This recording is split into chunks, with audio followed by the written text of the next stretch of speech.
right, welcome everyone. Welcome to the Entertainment Food and Beverage Association Education Webinar Series. My name is Dan Hurl. I'm the Director of Education for EF&B. And in my day job, I'm AVP of Business Development for National Amusements Showcase Cinemas. We've got a really great presentation here for you today. But before we get started, a little housekeeping. This is being recorded, and it is going to be available on the NAC website for our members. For best presentation, I recommend that you go up to the view in the top right-hand corner and click on speaker view, speaker mode. We are going to do questions and answers at the end of the presentation, and this is after everyone has gone. If you go into the Q&A at the bottom of the screen, you can put your questions. If there's a question that you're interested in, go ahead and click upload on that question so that we get that one moved to the top. This is an educational series and not a sales pitch. So certain members might be cited because they're either on this call or maybe an operator, cites them that's on this call as well. In no way is this an endorsement of that particular vendor over another vendor. And I'll do my best to try to mention other vendors or members that might offer the same kind of services that are on this call. Next, Chris.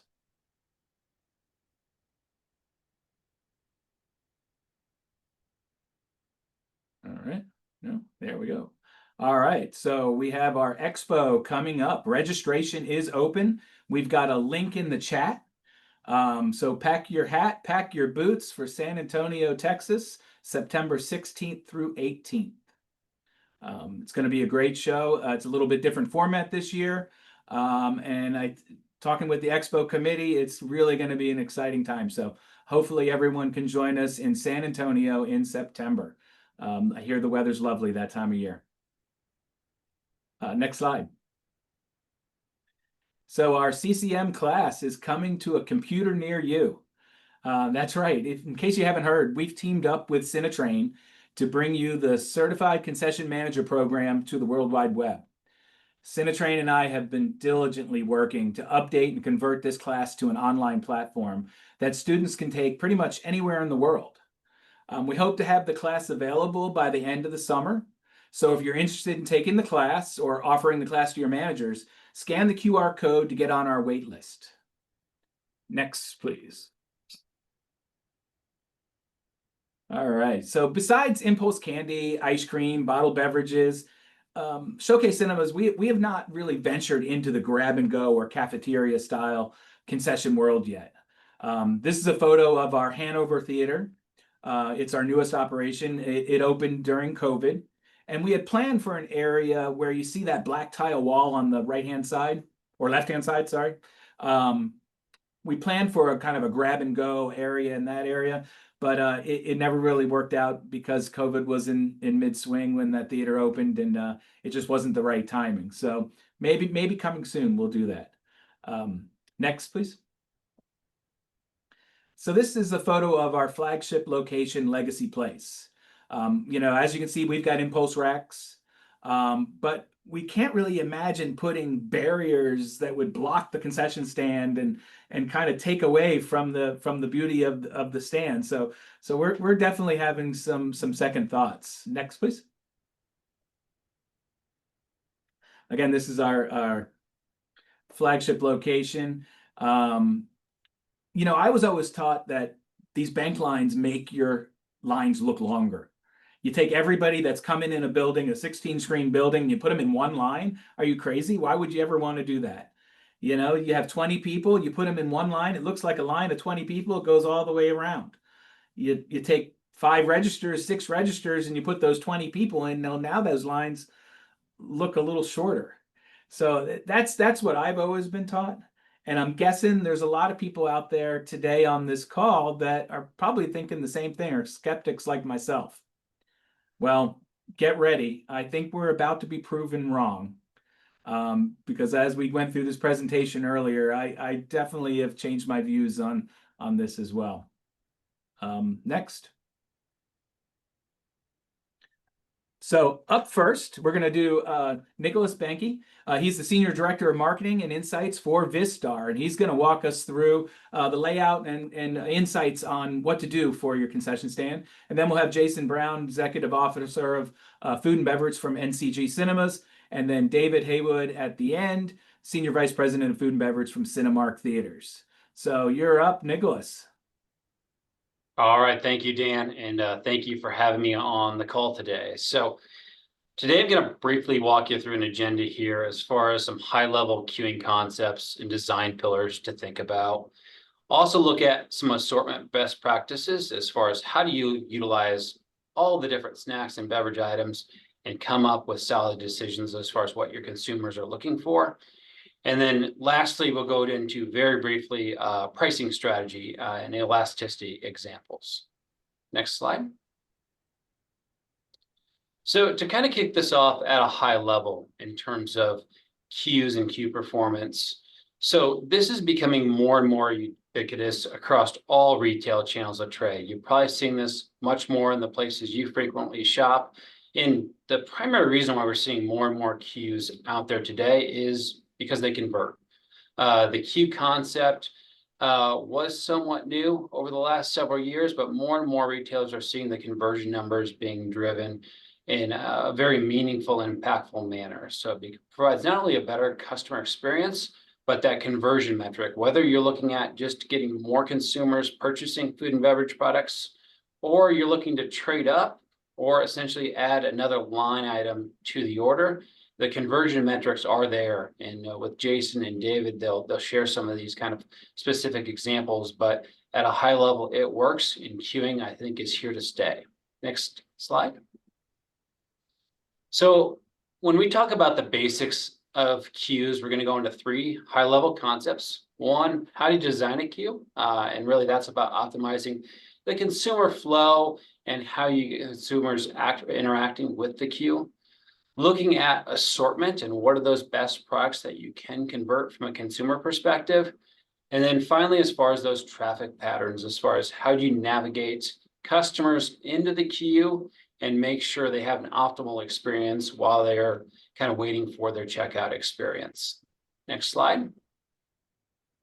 So let's dive into the design elements. There's really 6 key things to think about when maximizing a queue. So one is going to be the shape of the queue. So there's 2 basic shapes for a queue. One is serpentine or snake.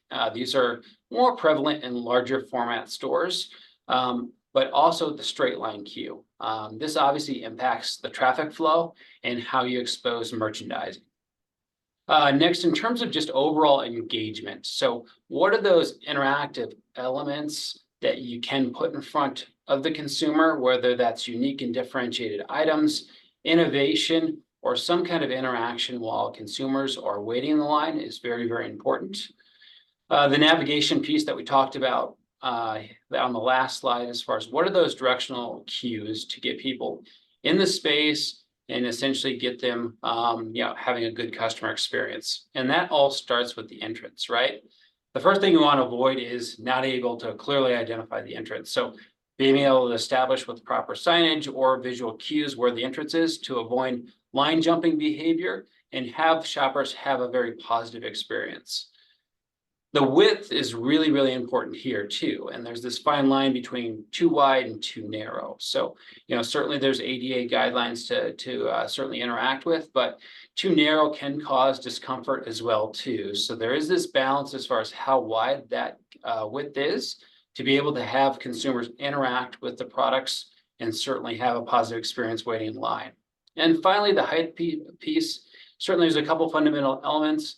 As you can look out across your concession area and understand, one, how long the line is currently, but also it's a theft deterrent mechanism as well too. If you have very high walls in your queue, certainly there increases the element as far as any kind of shrinkage. So those are kind of the 6 high-level important concepts to think about when designing a queue and optimizing them for conversion. Next slide. So the big question here, as far as if you do adopt a queue, how long should it be, right? So the general rule of thumb is the longer, the better. So in this example, when you get into panels and those are sections of the queues, that's the longer the queue line is going to be. So while there is slightly more dwell time in a longer queue, it does expose the consumer to more categories or more items within respective categories to interact with. So a general rule of thumb, that longer queue is always better, as long as you can always be presenting the consumer with new differentiated items that do meet their target profile. So longer the better, and it drives both sales and unit growth. Next slide. So a lot of the concepts we'll talk about today are definitely more the small format optimization strategies. So doing more with less confined space is of the utmost importance. One of the fundamental elements, as far as even looking at small format, is making sure you have that counter coverage. So as you look at the counter, making sure that queue line at least extends between those 2 points, or how many terminals you have, to be able to, one, again, clearly identify where the queue line does start, but have that optimal flow from an overall merchandising perspective. Placement is also key here. Sometimes when the lines are shorter in queues, that first section is often bypassed as consumers quickly go through the queue and go to their spot in line. So certainly thinking about having your best movers, your best performers in a spot where traffic normally is at kind of a slowdown is really, really important there. And then obviously leveraging your higher margin items at kind of that eye level space to expose them, again, back to that trade up concept as far as maximizing the profitability within your queue. Then finally, as we talked about before, a smaller format store, having that clear entry point is really, really critical to avoid that kind of uncomfortable experience in line and make sure everybody is in one single line from a consumer perspective. Next slide. So as far as category placement driving conversion, there's really 4 foundational elements to think about. So one, it's analyzing performance, and we'll get into this here in a little bit as far as how you identify good moving items within an assortment, but also how do you maximize maybe some slower areas. Looking at those exposure zones. So as you would launch a queue line, where are those natural points where consumers do have more interaction with the merchandising and be able to tailor your assortment to that flow? Strategic placement is also key. So thinking about those everyday high velocity items, where do you want them to be? How much shelf presence do you want there as well too is important.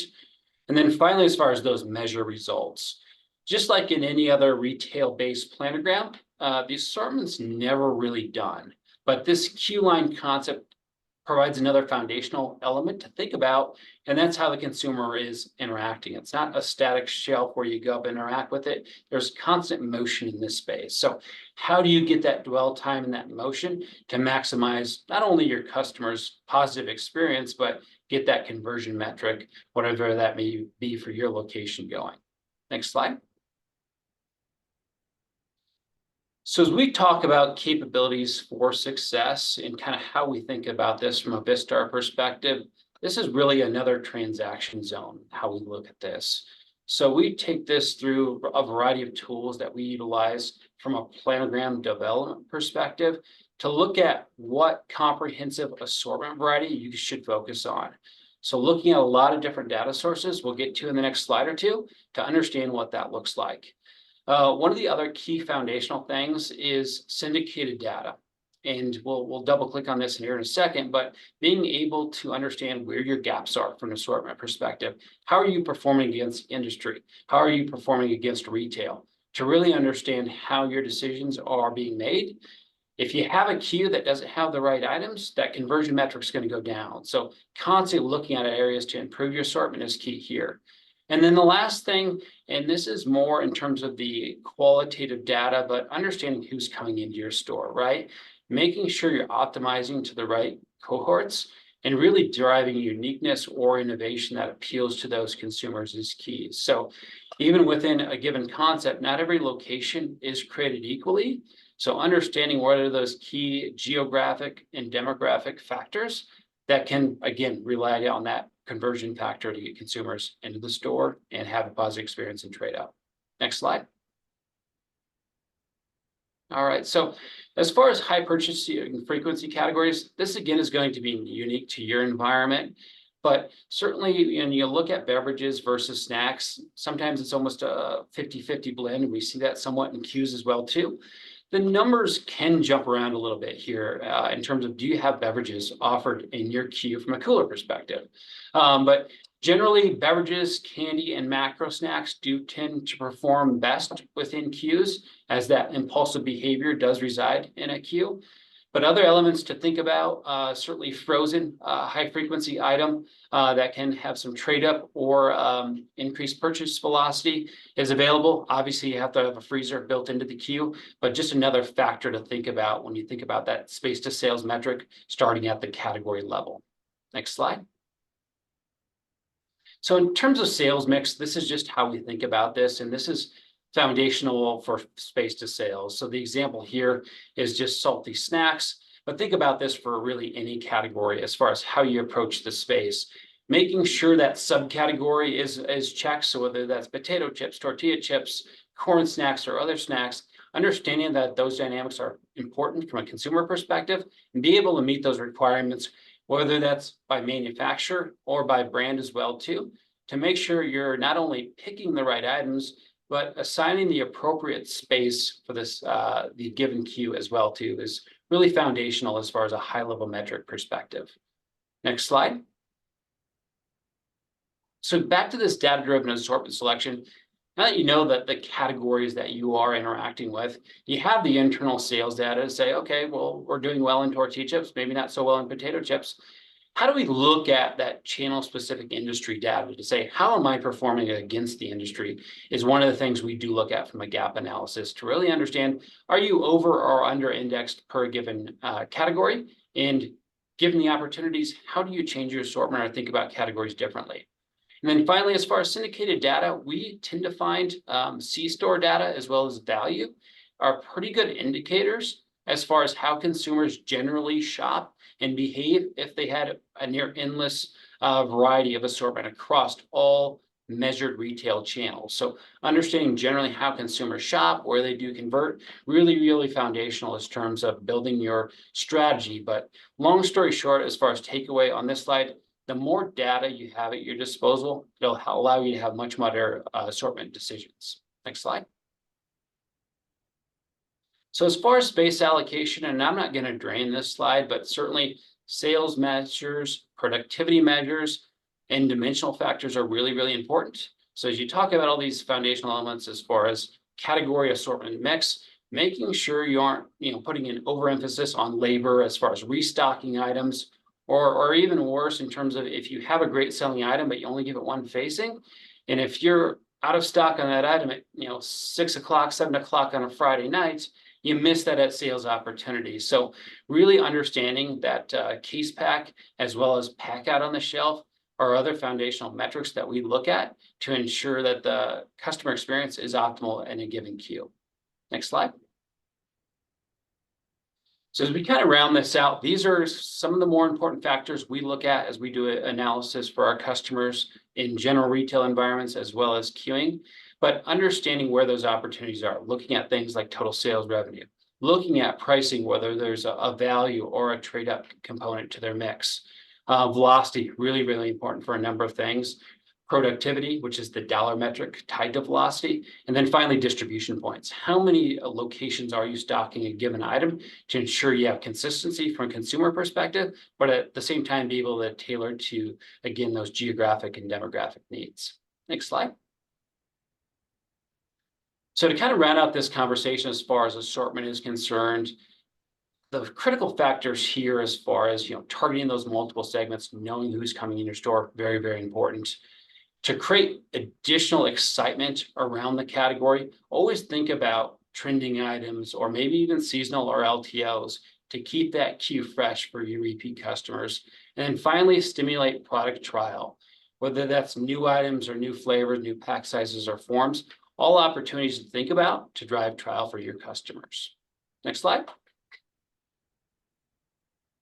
So finally, last couple slides here, as far as pricing is concerned, elasticity is really, really important here. You have a different environment here from a captive audience perspective, but understand those foundational changes and decisions you make, whether you line price at a category, pack size, or you do different price points, is important from a consumer perspective. So every category is unique from an elasticity perspective. But certainly, as you think about Q applications, you really want to test this out to see where those precise kind of price points do lie and where you can add a pack size or a value component to convert more consumers. Next slide. All right, so last but certainly not least, as far as elasticity is a really, really powerful level once your assortment is complete. It can amplify demand if done correctly, and obviously with that more demand, it'll give you more revenue as well too. But much like assortment, pricing's never done, right? It's continually evolving, continuing to be tweaked and refined. So the more time you spend here as far as those data points, understanding where the market's at, where you should be, and understanding your consumer is almost just important as far as your assortment conversation to the pricing piece as well too. So with that, I certainly appreciate the invite to the call. I will stick around for questions towards the end of the conversation here. But now I will turn it over to Jason Brown for his presentation. Jason. All right. Thank you, Nicholas. Thanks, Nicholas. Thanks everybody for having me. Glad to join. I'll start out with letting everyone know I was not a believer, like Dan had mentioned, in queue lines until we implemented them. So I struggled with the same belief of putting everybody in one line. I was a big believer in multiple lines. The more terminals, the better. The perception looks better that way. So, but today I'm excited to share with you the game-changing innovation that we launched that transformed not all, but most so far of our concession operations at NCG. We developed our queue system that doesn't just manage line, it revolutionizes the entire customer experience while dramatically boosting our bottom line. And I'll be going over that in several slides later on actual KPIs. Some key points I want to emphasize. The presentation covers three main areas: innovative queue management, boosted concession profits, and enhanced customer satisfaction. Our system makes movie concessions effortless by cutting the wait times and improving overall movie-going experience, which was pretty important to us. We've seen remarkable profit increases through solutions that boost average transaction value and maximize our concession revenue. Next slide, please. Let's start with the challenge that every cinema faces. Going to the movie should be fun, but traditional concession lines can create customer frustration, especially at our peak business times. Imagine losing 6 out of every 10 potential sales because customers simply give up and leave the line before being served. You think of those big tentpole releases as people show up really close to showtime and they see long lines, so they purchase their tickets online. Maybe they bypass the concession line. Even worse, 8 of 10 customers were avoiding concessions altogether when they expected long wait. So if they're regulars and they know this day it's long wait, they may just bypass the line. This just isn't hurting concession sales. It definitely impacts the overall customer experience. And then the traditional bottleneck issues, an indecisive shopper at a terminal creates a bottleneck effect. They don't know what they want, or they're waiting for their kids to decide. Impatient customers tend to buy less and abandon purchases. So really creating a cycle of inefficiency there. Next slide, please. So the solution we developed is elegantly simple yet incredibly effective. We created a line integrated shopping experience that transforms waiting into productive browsing. Browse while waiting. Instead of making customers wait in an empty line, they can now choose snacks while already queued up, making every moment productive. No rush decisions. Lines do move, but with our queue systems, there's ample opportunity with multiple facing products that eliminates those split-second choices at the register where customers feel pressured and often make suboptimal purchases. We've transformed what used to be boring, frustrating wait time into valuable shopping opportunities by moving the candy and snack options as well as some of our merch options into the line itself, we've solved multiple problems simultaneously. Next slide, please. The results exceeded all our projections and benchmarks. The synergy between enhanced customer experience and streamlined operations created a transformative impact on our financial performance. So we tested this initially at 3 of our locations: Ackworth, Georgia, Lansing, Michigan, and Peachtree, Georgia. What we saw at all was an increase that just totally exceeded our expectations. Sales transactions in Ackworth jumped from 15.2 to 22.9 per day, almost a 51% increase. Lansing was even more impressive. We saw the transaction rise from 17.1 to 32.3 per day. It was almost an 89% increase. And our Peachtree City location had the most dramatic results, growing from 7.8 to 20.7 transactions daily, a remarkable 165% increase. And what I would add is that this was with lowering the amount of staff terminals as well. So not only introducing the queue, but removing some of our terminal space, we still saw these dramatic increases. The revenue impact had increased as well, from a total over the span of 51,000 to 71,000, represents an average monthly revenue gain of almost 4,300 per location. Most importantly, we sustained this performance consistently through our 8-month observation period. And we as recently reopened our Snellville location at a new site. And the opening weekend, we saw candy sales double from what they had previously been just by introducing the queue. Quick question, Jason. Yes, sir. Out of those 3 locations, which are the busiest?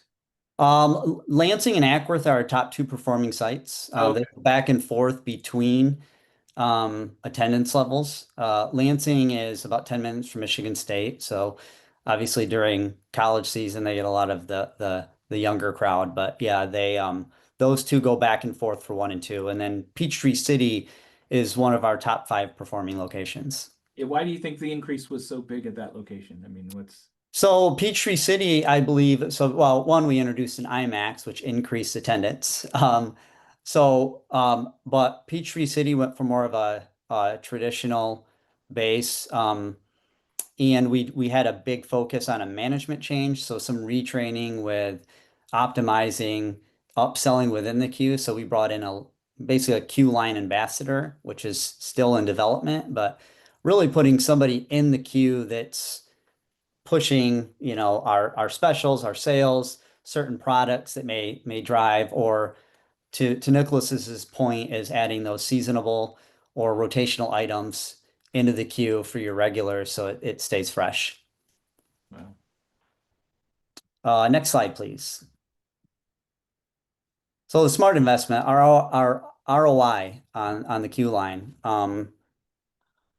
Let me show you why this represents one of the smartest investments we've made. Our queue system delivers exceptional ROI with really about a 2-month payback period, based on our data.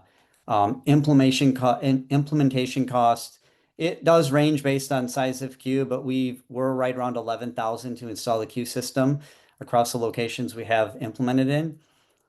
We're generating roughly about 6,000 in monthly benefits, combining the 4,300 increased revenue with an 1,800 in efficiency savings. And that efficiency savings was calculated based on less staff, less terminals during our peak business times.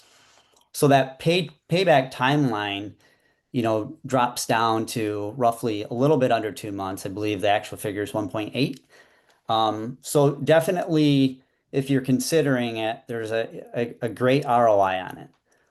Next slide, please. These aren't just theoretical projections. These are real world outcomes from 3 of our NCG locations that implemented this solution, demonstrating consistent performance improvements across diverse markets and customer demographics.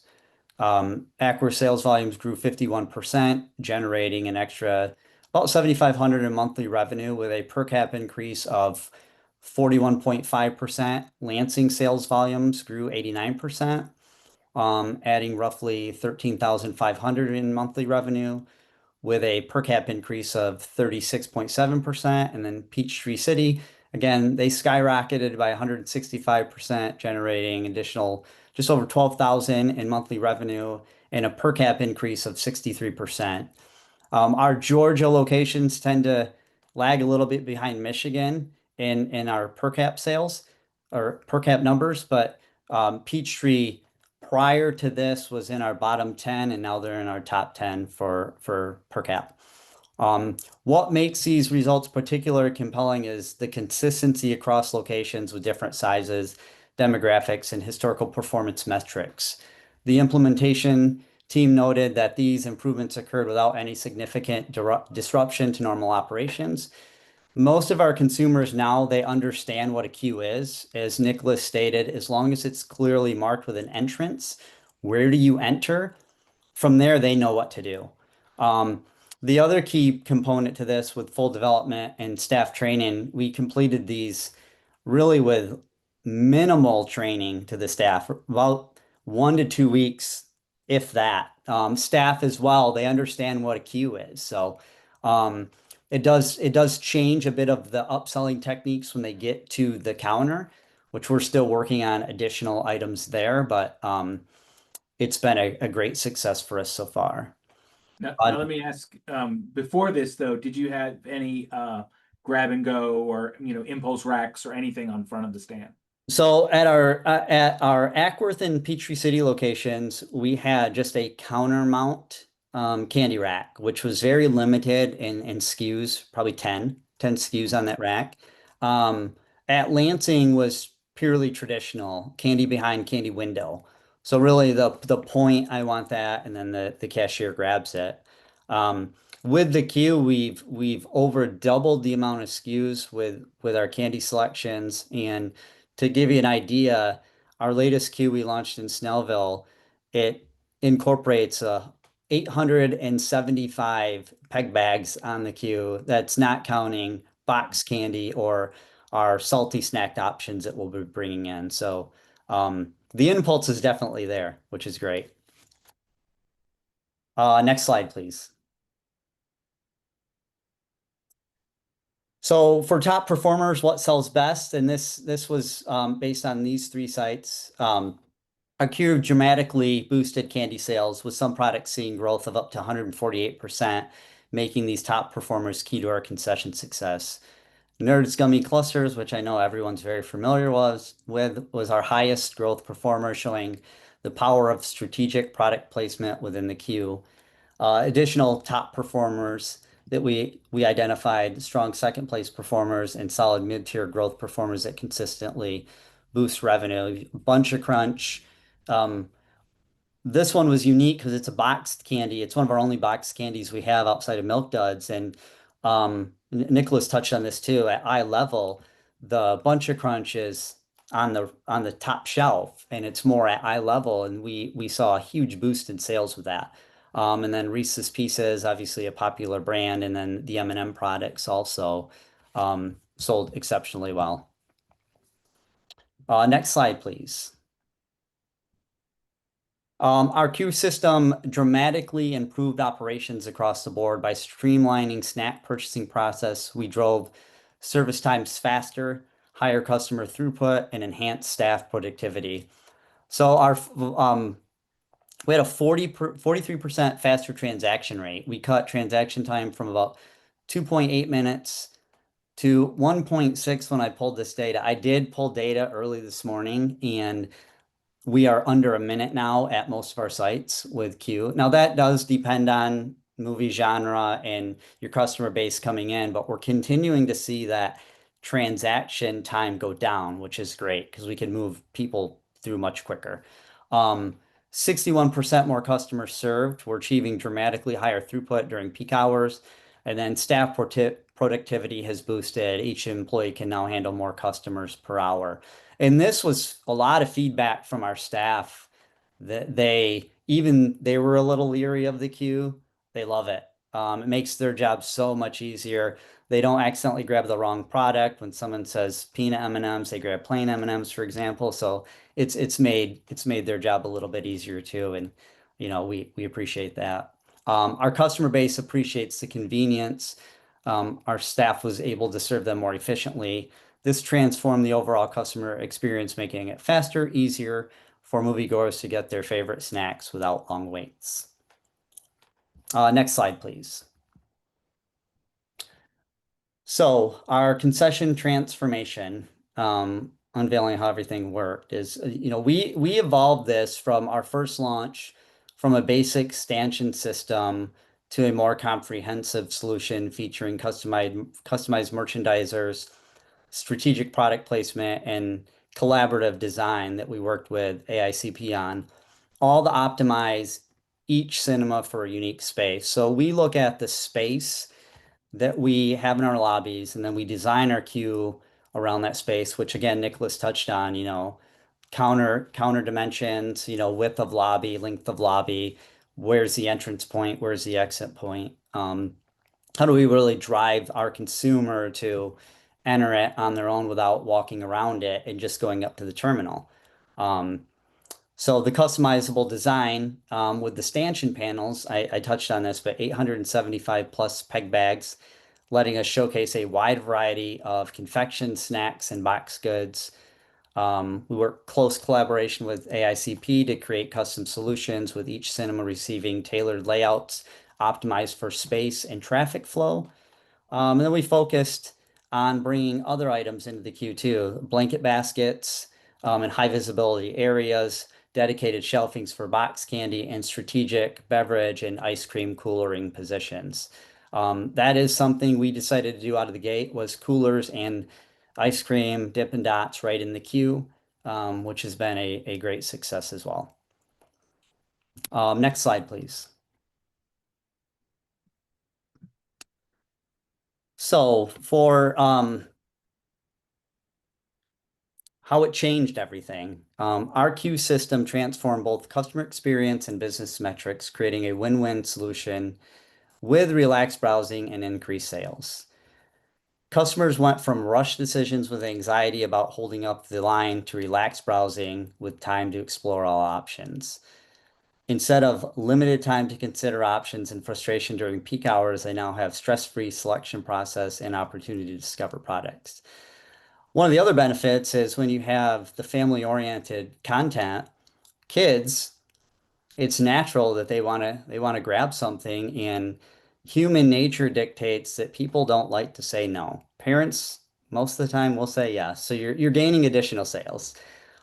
Business benefits, average purchase increased from 1.8 items to 2.3 items per person, a 28% improvement.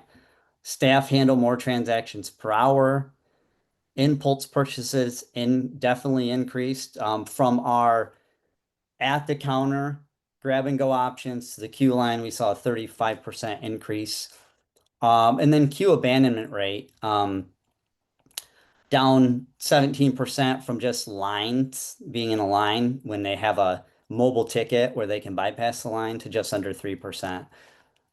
And Nicholas touched on this, the width, and that's something that we've altered since the first launch of our queue is we do take into consideration that width. Obviously, we comply with ADA, but what we found is really arm's length for the average person is the width you want. You want them to be able to grab on both sides of the queue. And it creates that line in itself where you don't have people walking around other people. So it's again a great success. Next slide, please. And then why this works so well. Our queue system works because it creates a more fair, relaxed shopping environment that eliminates customer anxiety while encouraging thoughtful purchases. Perceived fairness, single line systems feel more equatable to customers, eliminating the picking the long line frustration. We've all been there. The line you think is going to go well, it ends up being longer and taking a lot longer. Thoughtful shopping, unhurried customers naturally buy more items when they have time to browse. And we've removed the stress and pressure that used to accompany concession purchases. We've all seen it on a busy Saturday where your lines are pretty much out the doors, and somebody's looking behind them and they're trying to get their kids to hurry up and pick the candy they want. So this eliminates that. Next slide, please. So the bottom line, the simple change transformed our entire concession operation by moving shopping from the register to the line. We created happier customers who definitely buy more efficient staff operations, and dramatically higher profits. The small changes in how we serve our customers can create big improvements in both satisfaction and profits. Our queue system provides the innovation that doesn't always require complex technology. Sometimes the most effective solutions are elegantly simple. Next slide, please. I just want to give credit to AICP, who really helped us with the design, Mars as well with some of our data, and then, which I'm sure there'll be a question, all our KPI data is from Vista, so very solid data that we use. I would add in closing that anyone considering a queue, if you're leery like Dan, definitely reach out. I too was a non-believer, and it's changed our whole format of what we're doing moving forward with an entire timeline to have all our sites converted to a queue over the next 8 to 10 months. Excellent. Thank you. Wonderful. All right, David, you're Well, up. thank you guys so much. I really appreciate you guys today. So, really looking forward to kind of talking to you guys about our journey through this space. It's been a lot of fun. We've learned a lot. We've made a lot of mistakes, and we've got to continue to innovate as we go forward. So, next slide there, Chris. So really, like most of you guys, our traditional stands were built for, classic cinema, right? We had small menus. We had a very frequent guest who was very familiar with the menu, and they could order really quickly. Of course, as time changed, the stands were not ready to handle a lot of those changes. Next slide. So as we kind of thought about the changes and what we had to do, we kind of said, how/why do we have to start talking about these areas here? So really kind of been consumer trends. So consumer trends continue to change. We're in a kind of Amazon economy, that TikTok world, which is really, lessen the amount of patience people have. Consumers are not really willing to wait as long. And the upcoming generation, which is already the second highest global spender, which is kind of fascinating, right? That they're right under Gen X at this point as far as spending. They have an attention span that is about 8 seconds. And you can compare that to Gen X and millennials, which is about 12, and baby boomers, which is about 20 seconds, right? When you start looking at that, it's getting shorter and shorter.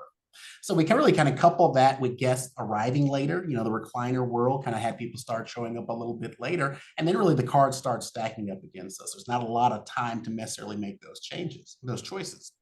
There's also a tendency for all of us, to go to the store for milk, leave with a basket that's like $200, right? Society is changing. You just kind of are very impulsive, and we want those experiences. Now, of course, when we kind of think about our current conditions, consumers want more choice. They expect hot food options. They are consuming more than ever before. We all saw that after the pandemic. Now, of course, our spaces, they weren't necessarily made for it. For one, many of our locations do not have the space to house all the options that we want today. This is where the queue lines and things like that do come into place. And also, when we think about our equipment here, one of the things that I was going to think about is our fountain service. The fastest valves you can find on the market fill up 5 ounces per second. So we're looking at a 44-ounce cup. That's longer than the attention span of our employees, right? So we've got to figure out how we make things a little bit faster. Also, a lot of times our hot food is generally centralized. We either do pickup counters, or our employee walks down to a piece of the stand and they go grab that item here, which really just changes the experience and adds length to the time as guests are kind of walking through. So all of these things can kind of constitute longer lines. So as we started thinking about how are we going to fight this and start changing these tendencies to make ourselves really a little bit more modern, we started thinking about bringing the shopping experience to the guests. So next slide, Chris. And we really kind of first started with this lane divider concept. So many of you guys may remember Wally Helton. And Wally Helton and Philip Couch, they really brought the lane divider concept to our stand. So it really, as you can kind of see here, we started bringing the candy, the bottled drinks, and just dabbled a little bit into the hot food. We started bringing those out there to make it a little bit better shopping experience, have guests start picking those things up, and we really saw a huge increase in sales. So as we went through, and you click the next slide there, Chris, we kind of take that zoom in look and we started exploding, right? We were like, oh, let's get more items out there. So even with this, we started running out of space. We really weren't able to manage things because we were like, there's more SKUs, there's more selection that we need to start thinking about. And we started thinking, how do we actually combat the rest of this? There's also category lines. We didn't necessarily have ice cream and some of these other categories out there. So we said, we've got to think about what's next here. So next slide. So really, after a lot of trial and error, we landed on our version of the queue line here. So with our setup here, we thought we added a lot of space. So we're able to start incorporating different categories. So we incorporated our blankets, we incorporated our ice cream, hot food, everything into this shopping experience here. So for us, we kind of started saying, hey, this is what the consumers kind of used to in the other spaces. And we also found a way to brighten up our space, right? A lot of our lobbies were really, really dark. So this nice, brighter LED lighting here really highlighted the product, and it really made the consumers feel like there was something new, something special about these lines. Next slide.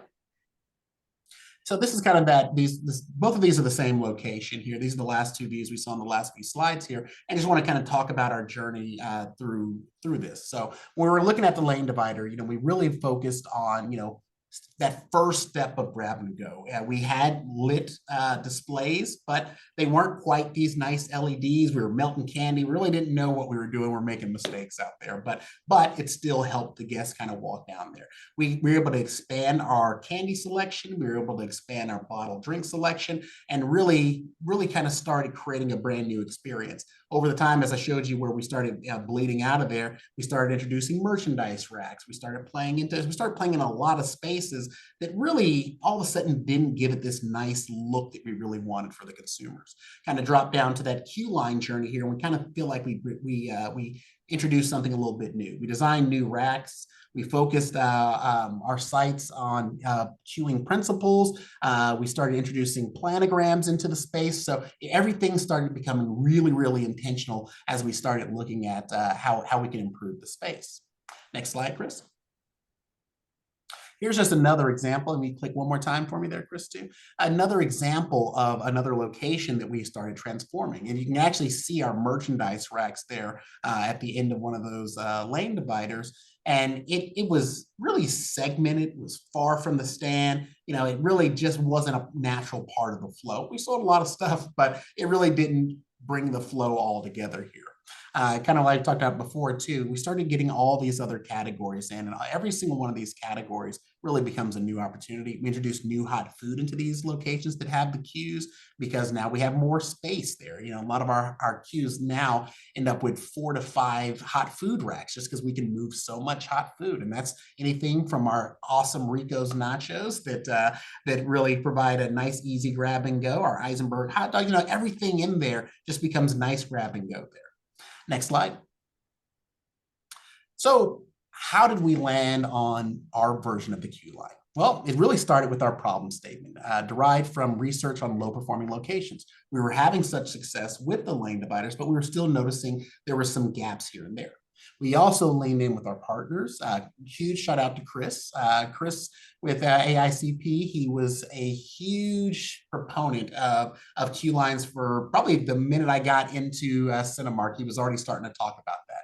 And Tammy Klossing, who was his day-to-day contact, myself, we found ourselves an advocate in construction. Maria Engel's brother, actually, who worked here, we ended up being our advocate, and we created a new concept. We were like, all right, we got something here. We convinced Philip to let us put it into a location. We dropped that into a location, and it did really well. Now, that did not sell everybody. They were like, well, it's a new building. People are just used to it. This will never work if we go back in. So our CEO hated it. So we had to go through a lot of convincing. We were able to eventually sell him on, let's just take one location and let's try it. And our first version was probably one of the ugliest things you ever saw. They let me pick the colors and all this stuff, and it was not the greatest. It was actually really tall as well, so sight lines were all messed up. But it made a lot of money.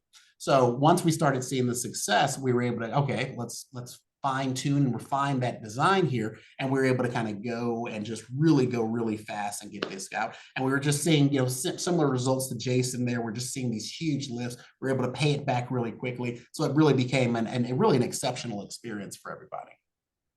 And as you can kind of see here on this slide here, we're just really kind of walking through the different designs. We took our spaces, we kind of map all the stuff out, look for our gaps here, and really try to be as intentional as possible, partnered a lot with our operations team to make sure that we were very intentional in everything. And along the way, it was always about, you know, how can we move guests faster? How can we make sure that people feel like they are in an experience versus just standing in a line here? So really a lot of kind of thought went into this.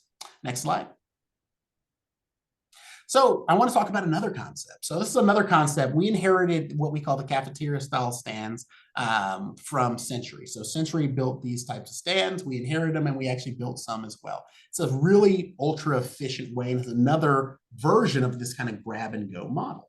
So for us, you know, during very busy locations, you find ultra efficiency here. When it's slow, less efficiency, right? And there's also some other little issues. So even though this was an idea, this is something we built, we were like, we're not sitting on this. What's wrong? How can we save time here? So if you look at that bottom left here, you can kind of see some of the pinch points. So if you look at number one, when people walk in, they immediately go to the popcorn, and we serve those guests one at a time. So they come up, I'd like a large popcorn. This is a bottleneck immediately. And as you can imagine, all of a sudden now, that line is actually going all the way outside the stand, so it doesn't look that great. We additionally had our, at the back, our drink towers, and our drink towers were actually kind of blocked by registers. So there was little things that we had to address. This particular location was up for a remodel, so we decided, hey, how about we go and try some things while we're doing this remodel anyway. And we went through and we said, hey, how do we remove those bottlenecks? So we took the popcorn and started treating ourselves like a grocery store. Milk and eggs are in the back of the store because I need you to walk past everything else on your way because I know you want the milk and eggs. So we put popcorn in the back, started serving through warmers so that the guests could go and they can grab and go. Some people who were like, hey, I only want to see it come out of the popper. There's a gap there so we can still serve out of the popper, right? So we're not necessarily limiting the choices here, but most people, they want speed. We all know our guests are showing up later and they want speed more than anything. You know, as I talked about before, those issues we have with the slowness of our beverages, we just decide to move them out of the stand. Let's move it out of the stand and let's say, how much faster can we get by moving it out of the stand? And we added additional registers so we can speed it up. We knew we were going to have more throughput because we had more merchandise. We had more, you know, merchandising as far as candy, regular merch, all that good stuff. So we're going to throw a lot more people through here. Let's add some registers. And we found a lot of efficiencies in this model here. And the guest never feels like they're in a line. They're just kind of always walking, which makes them feel really good. So similar to that queue line principle, you just have a little bit more space here. You just have a different feel in this area. Next slide.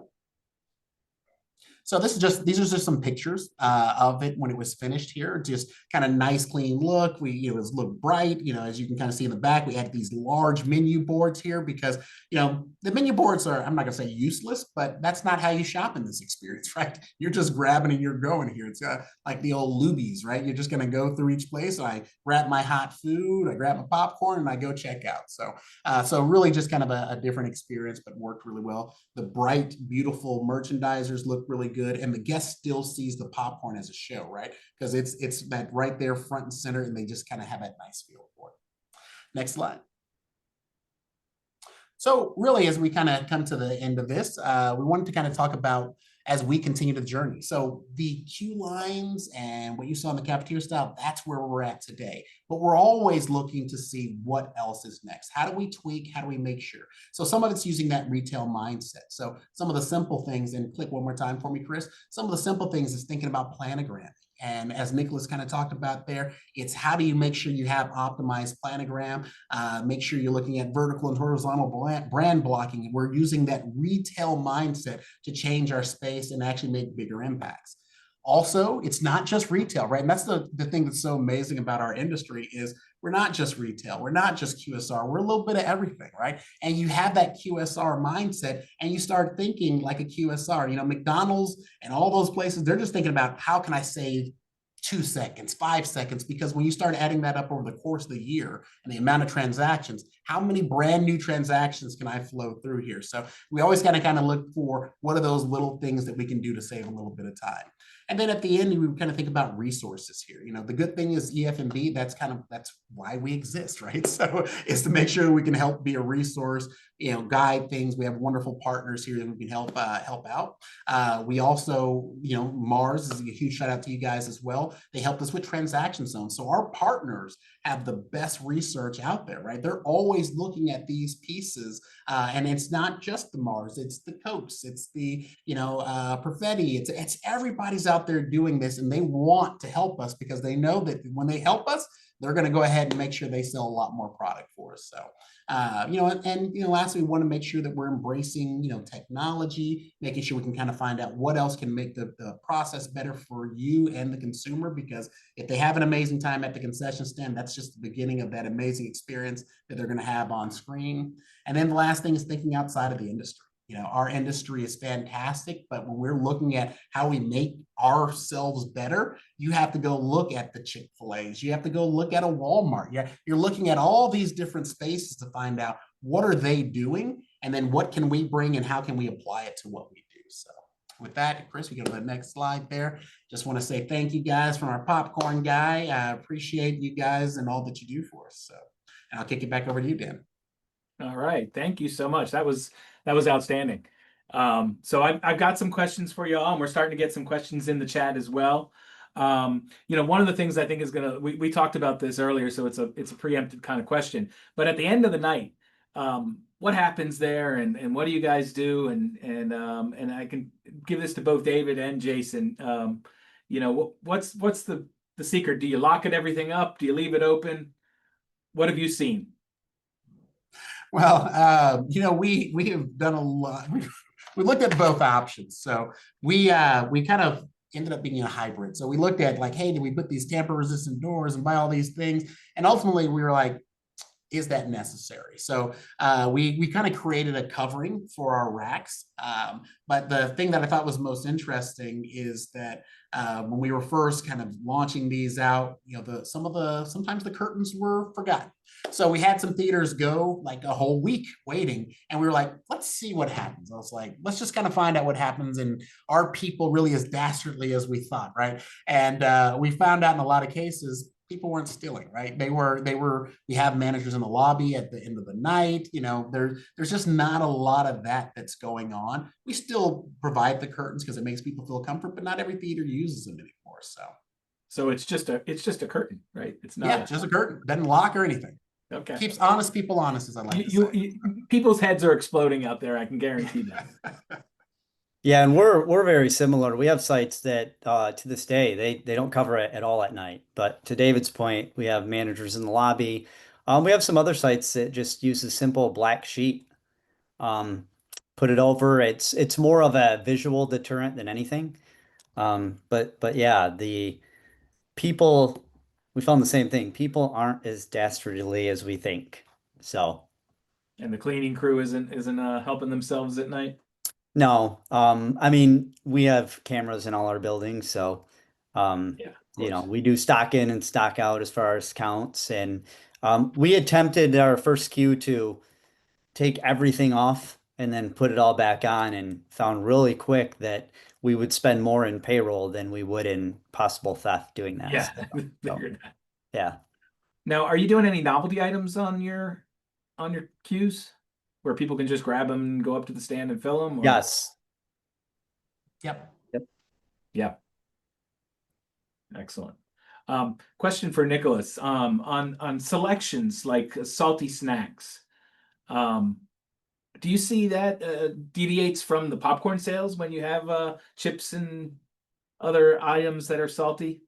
Yeah, so it does kind of vary from location to location. As far as popcorn sales are concerned, that's kind of the staple from a salty snack perspective. So popcorn sales are obviously extremely foundational.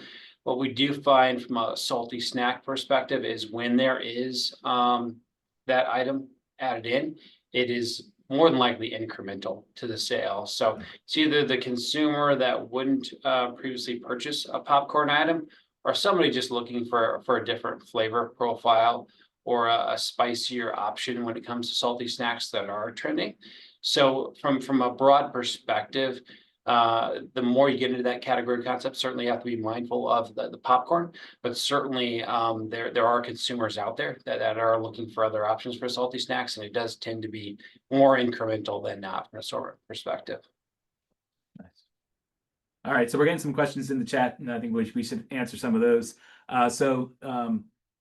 This goes to Jason. Do you get any help from the studios when printing those panels? Have you tried selling them to studios? I saw that you had Scott Sammett's Hello Kitty and some other things on there.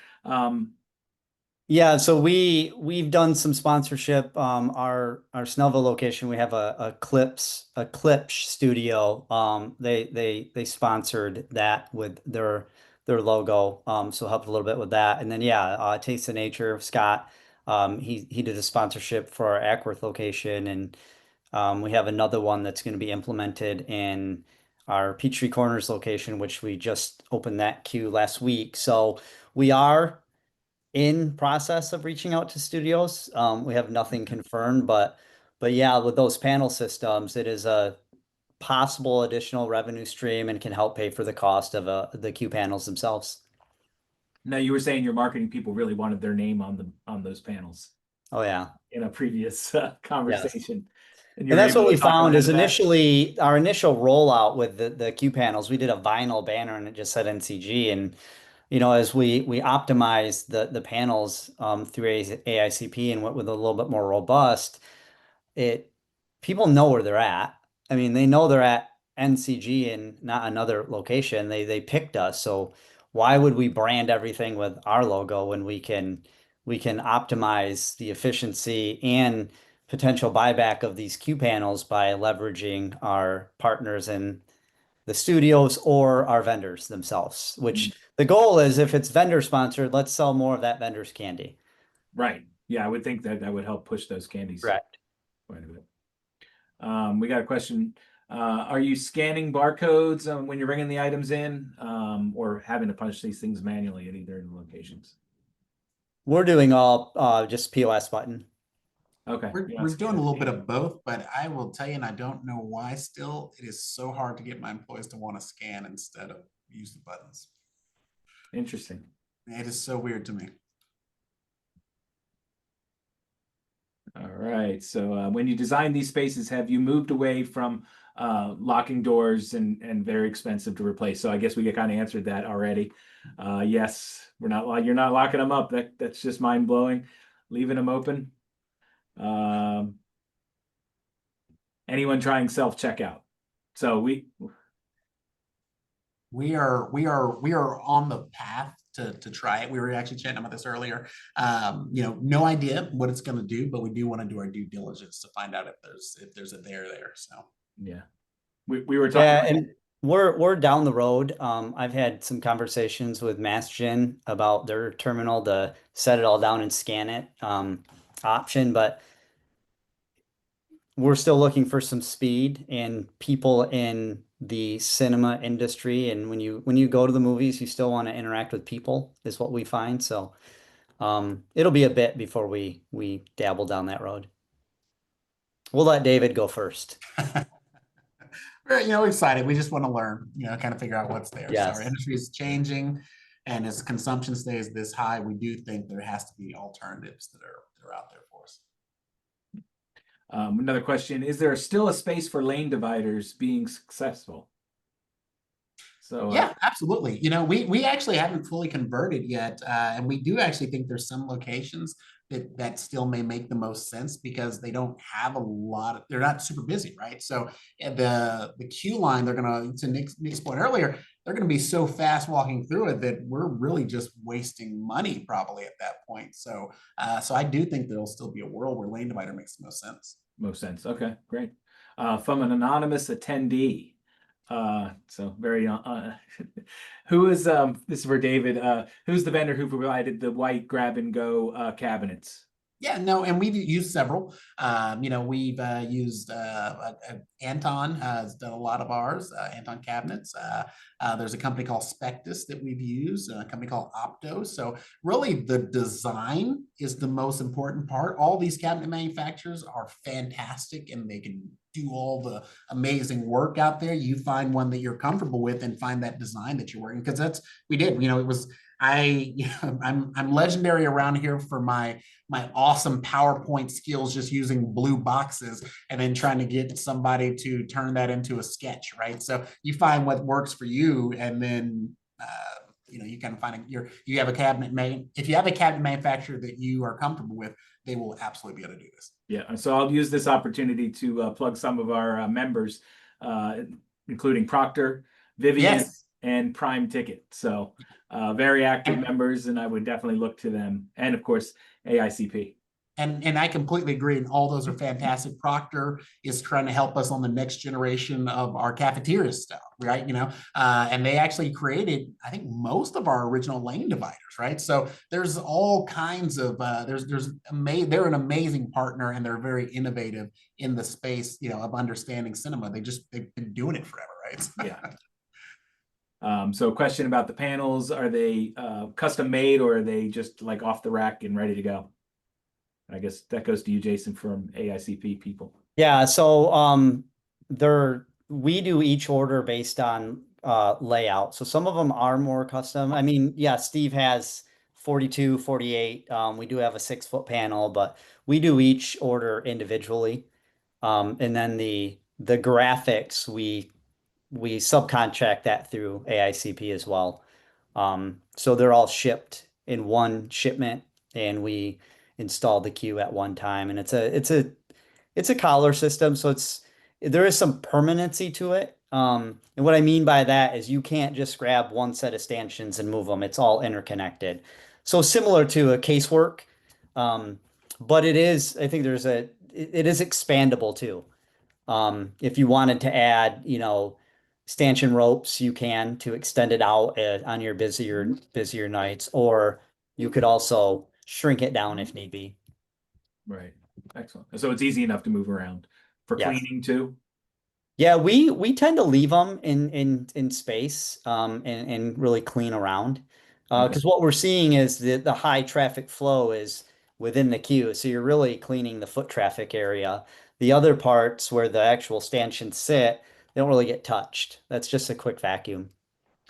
We noticed on David's presentation, you had some ropes in front that were kind of expanding that to make it larger. Is that to handle the crowds better, or just to define that space a little bit better? No, a lot of times it's to handle the crowds a little bit better. So when we originally thought about, do we go all cube? We were like, that's too much, because I don't want that much candy in my building necessarily, right? So it was like, well, we don't need that to tell a different story. So it really started being just a flow for locations that had a little bit of overflow. So Another question: has anyone thought of gourmet donuts or as a grab and go snack? Would there be any downside to that? zero downside. We think about that quite a bit. Sadly, I think about it way too much, but but I definitely think that there's a opportunity in space with our hot holes. We actually are hoping to do some kind of warmer donuts at some point. So.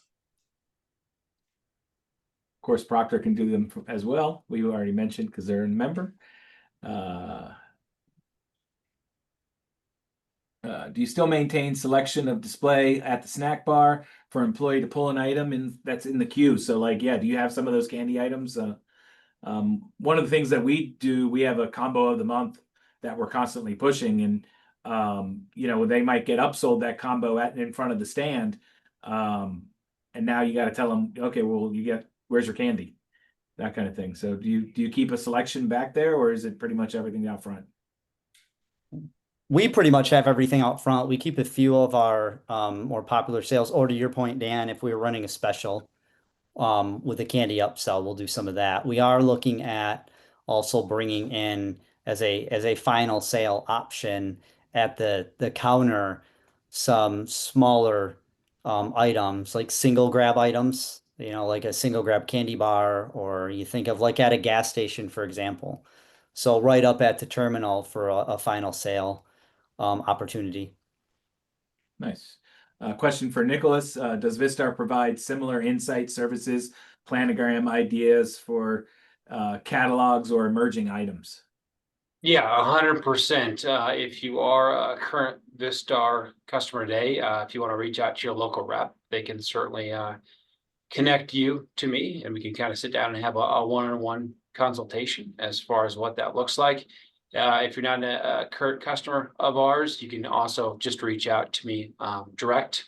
My email address is my first name dot last name at pfgc.com, and we can certainly kind of talk about your current situation and what you're looking at from an opportunity perspective. Excellent. You talked about earlier the number of panels. Why is that so important? The more panels, what happens with the behavior in that? Yeah, I'll go ahead and kind of start with that one. So in terms of panels, usually they're category assortment expanders. So they allow for more breadth and depth from a category perspective. So you allow to maximize your space.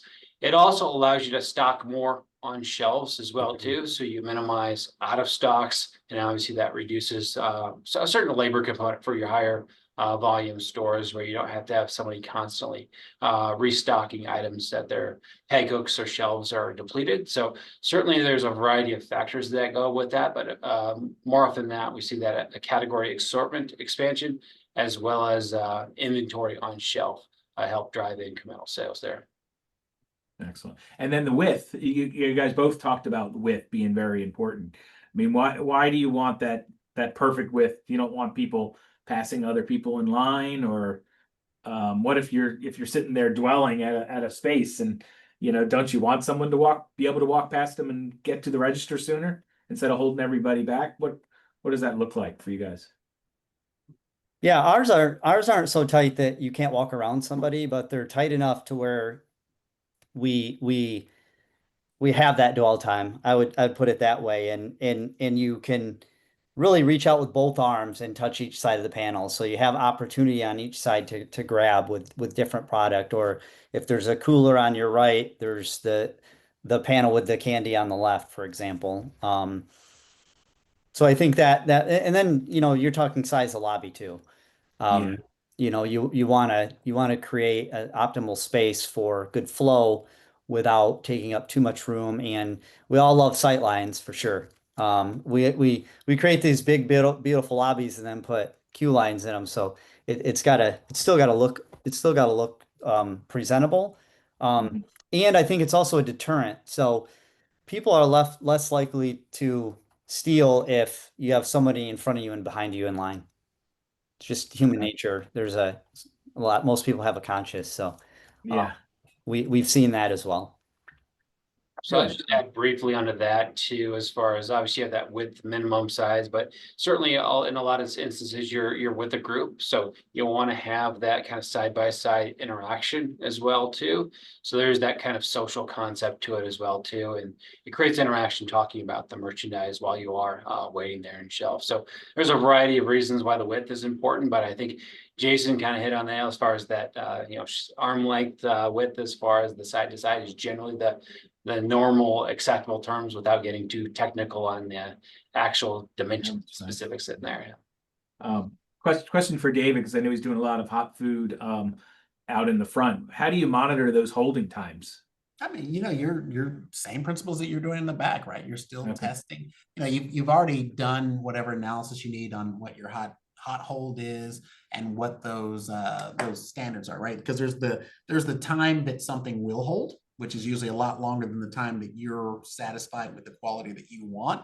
So, that usually will keep you in a safe space, and you just probe and time just like you would anything else though. But once you've kind of locked in those settings, the hot hold itself holds a particular temperature. It's what they're designed for at the end of the day, right? So they're going to hold the temperature right where you want it though. My big thing for anybody obviously is just to make sure no matter what someone says it can hold, making sure that it hits the quality that you want, in those times. So. Yeah. Excellent. Another question, is anyone using any kind of like call over system, whether it's a light or you just next. How's that work for you guys? Yeah, we use a call forwarding system. It was actually for us, we actually after we did we did probably 3 queue lines.